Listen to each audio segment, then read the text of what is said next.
खुलुमबाय दिनै 11 डिसेम्बर 2023 समबार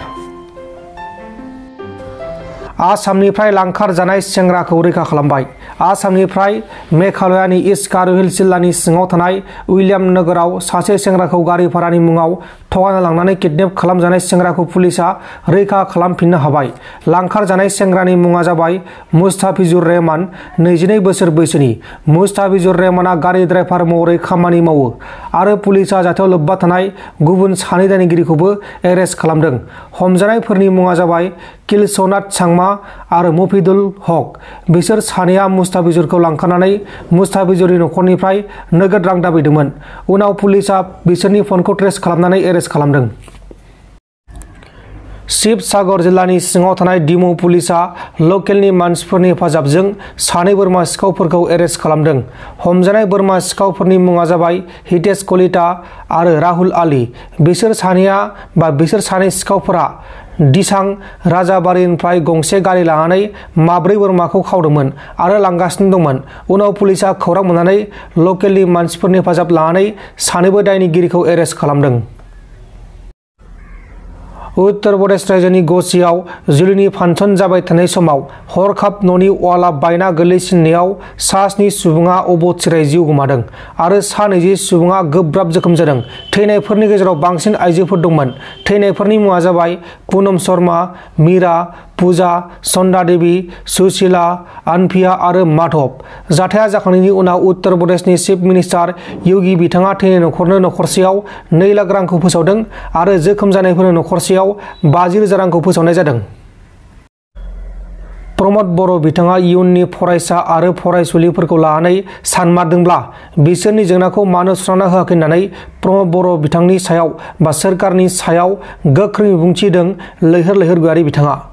फोरनि समस्याखौ बिथाङा दिनैहाय समाधान खालामनानै होगोन होननायनि बाथ्रा बुंदोंमोन। नाथाय जों दिनै मा नुनो मोनदों? प्रमद बर' बिथाङाहाय गोबां गिदिर गिदिर टेम्परारि प्रग्राम खुंदों। नाथाय जोंनि बिटिसिनि सिङाव थानाय मोनसेल' जे इउनिभारसिटि बड'लेण्ड इउनिभारसिटियावहाय दिनै बिथाङा प्रग्राम खुङो, गोबां फैसा खरसा खालामो, कौटि कौटि फैसा खरसा खालामो। नाथाय दिनैहाय इउनिभारसिटिनि मोखाङावहाय दिनैसिमबो प्रमद बर' बिथाङा जुदि दिनै बड'लेण्ड इउनिभारसिटिनि थाखाय सानोबा बा बड'लेण्ड इउनिभारसिटियाव फरायनाय फरायसाफोरनि थाखाय सानोबा बिथाङा दिनै इउनिभारसिटि बायहेरायावहाय मोनसे स्ट्रिट लाइट बिथाङा मानो बानायनानै होआखै? दिनै प्रमद बर' बिथाङाहाय जुदि लाइमोनफोरनि थाखाय सानोब्ला दिनैहाय जोंनि लाइमोनफोरनो मानो दिनै मोनसेबो साख्रि होनो हायाखै? दिनै प्रमद बर' बिथाङा दिनै इउनिभारसिटियाव फरायनाय स्टुडेन्टफोरखौ सानोब्ला दिनैहाय प्रमद बर' बिथाङा मानो इउनिभारसिटिनि सिङाव मोनसे कमन टयलेट बा गार्लस कमन रुम दिनै बयस कमन रुम बिथाङा मानो बानायनानै होआखै? दिनै जों नुनो मोनदों इउनिभारसिटियाव रिजाल्ट मोननो थाखायबो दिनै फरायसाफोरा धरना खालामफैनांगौ। दिनै जों नुनो मोनदों जे दिनैहाय BA पास खालामनाय जाय बड'लेण्ड इउनिभारसिटिनि सिङाव थानाय कलेजफोराव फरायनानै दिनै जाय बिथांमोना दिनै BA पास खालामदों बिथांमोनहा दिनै कटन इउनिभारसिटियावहाय MA नि थाखाय सेलेक्ट जादोंमोन। दिनै बिथांमोनहा बड'लेण्ड इउनिभारसिटिया लेट एडमिसन होनायनि जाहोनाव दिनै बिथांमोना कटन इउनिभारसिटियाव फरायहैनो मोनाखै। जाय बिथांमोना दिनै बायहेरायावहाय इन्जिनियारिं खालामहैगोन, मोजां फरायहैगोन, बिथांमोना दिनैहाय फरायहैनो हायासै। मानि थाखाय हायासै? जोंनि बड'लेण्ड इउनिभारसिटियाहाय रिजाल्टखौ जोंनो नांगौ बायदि टाइमाव होआखै। आरो बे प्रब्लेमखौ दिनै जोंनि प्रमद बर' बिथाङा गावनो इडुकेसन डिपार्टमेन्टनि सामलायगिरि जानानै बे प्रब्लेमनि सलिउसनखौ बिथाङा खालामनानै होआखै।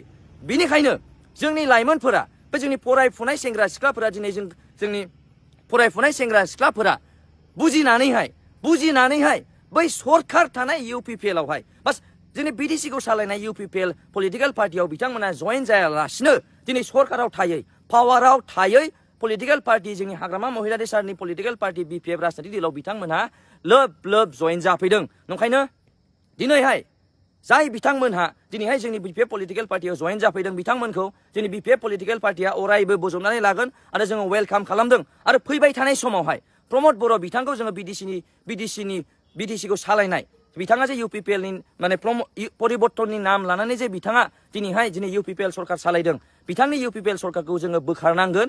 मानोना बिथांमोना जोंनि रायजो राजाफोरनि थाखाय बिथाङा जेबो खामानि मावनायखौ जों नुनो मोनाखै। बिथाङा दिनै BTR एकर्ड जानायनि उनावबो जोंनाव एनकाउन्टार जानायखौ बिथाङा हमथायाखै। दिनै BTR एकर्ड जानायनि उनावबो बिथाङा जोंनि ओनसोलाव इभिक्सन जानायखौ बिथाङा होखाराखै। दा नंखायनो दिनै जेबायदि फरायसाफोरनि जे समस्या दिनैहाय बड'लेण्ड इउनिभारसिटिनि आन्दाराव थानाय कलेजफोराव जाय बिथांमोना फरायगासिनो दङ बिथांमोना आरो बुजिनो बाखि गैला। दिनैहाय जोंहा बुक मोना, इउनिभारसिटिया बुक मोना, प्रमोद बर' बिथाङा दिनै बड'लेण्ड इउनिभार्सिटिनि थाखाय मोनसे बुक पाब्लिकेशन बिथाङा बेखौबो खालामनानै होआखै दिनै बिथांमोना नेटनिफ्राय सार्च खालामनानै फरायनांगौ PDF फाइल डाउनलड खालामनानै बिथांमोना फरायनांगौ दिनै प्रमोद बर' बिथाङाहाय जुदि दिनैहाय BDCनि इयुन जोलैनि थाखाय सानमारोब्ला बा BDCनि फिउचारनि थाखाय सानमारोब्ला बिथाङा जोंनि लाइमोनफोरनि जे समस्या बेखौ बिथाङा मानो सल्युसन खालामनानै होआखै नंखायनो जों सानो आरो लाइमोनफोरा सानगासिनो दङ जे प्रमोद बर' बिथांखौ BDCनिफ्राय जोङो बोखारनांगोन आरो हाग्रामा महिलारि सारखौ जोङो सरकाराव लाबोफिननांगोन मानोना जोंनि BDCनि थाखाय बा जोंनि BDCनि रायजो राजानि थाखाय सानग्रा आरो मावग्रा एकमात्र सासेल' जाय जोंनि दिनै BDCखौहाय जिर'निफ्राय दिनैनि परिबेससिम लाबोनानै होफैदों बे जाहैबाय जोंनि हाग्रामा महिलारि सार दिनै जोंनि BDCनि फरायसा आरो दिनै जोंनि BDCनि लाइमोनफोरा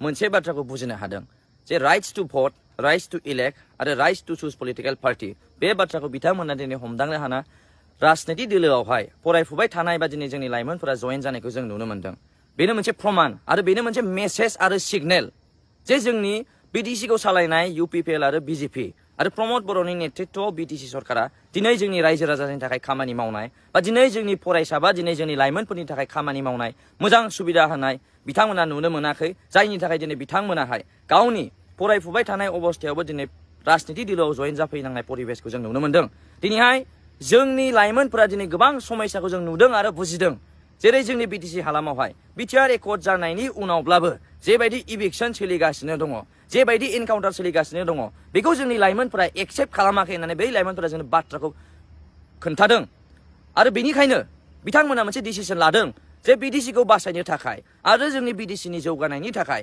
जोंनि जाय BTC एकर्ड खालामदों मानाव गेदेर जोंनि हाग्रामा महिलारि सारखौ पावाराव लाबोफिननो थाखाय दिनै बिथांमोना जानजि खाफ्रागासिनो दङ नोंथांमोन दिननि खौरांफोरा बेखिनिल'मोन बेखिनिसिम नायनायनि थाखाय नोंथांमोननिसिम रोजा रोजा साबायखर गोजोन्थों एसेनोसै जय बर' हारिनि